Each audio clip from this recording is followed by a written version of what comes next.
Model ও চিত্রনায়িকা বিদ্যা সিনহা মিম সম্প্রতি মালদ্বীপে যান। জানা গেছে একটি কাজে অংশ নেওয়ার জন্য এই যাত্রা তার। তবে কাজের ফাঁকে তিনি ঘোরাঘুরি ও অবকাশ উপভোগ করছেন। তার সেই ভ্রমণের কিছু স্থির চিত্র তিনি ফেসবুকে শেয়ার করেছেন, যা এরই মধ্যে ভক্তদের মধ্যে বেশ সাড়া ফেলেছে। মিম তার সাম্প্রতিক ফেসবুক পোস্টে সমুদ্রের সামনে একটি ভিডিও ক্লিপ শেয়ার করেছেন। সেই পোস্টে তিনি লিখেছেন, সমুদ্র আমাকে শেখায় কিভাবে ভাঙতে হয়, আবার জোড়া লাগতে হয়, কিভাবে গভীর হয়েও শান্ত থাকা যায়।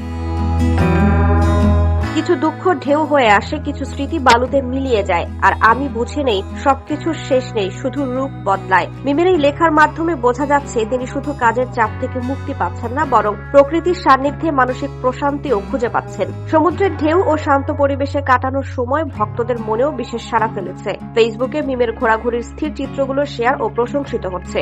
ভক্তরা মন্তব্যের মাধ্যমে তার সৌন্দর্য, ভ্রমণের মুহূর্ত এবং জীবনকে উপলব্ধি করার দৃষ্টিভঙ্গি নিয়ে মুগ্ধতা প্রকাশ করছেন।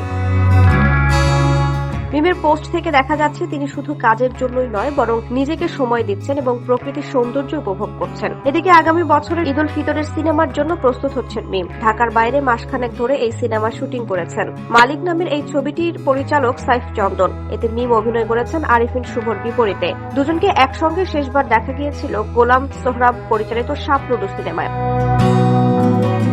4 বছর পর আবার জুটি বেঁধেছেন তারা। তবে শুটিং পুরোদমে শুরু হলেও এখনো এই নতুন সিনেমার বিষয়ে মুখ খুলছেন না পরিচালক সাইফ চন্দন থেকে শুরু করে নায়ক নায়িকা কেউই। এই ছবির গল্প অ্যাকশন ঘরানার, যেখানে শুভ ও মিমকে দর্শক দেখবেন একদম নতুন ভাবে। চরিত্রের প্রয়োজনে দুজনেই কঠোর ডায়েট ও ফিটনেস ট্রেনিং নিয়েছেন বলে জানা গেছে।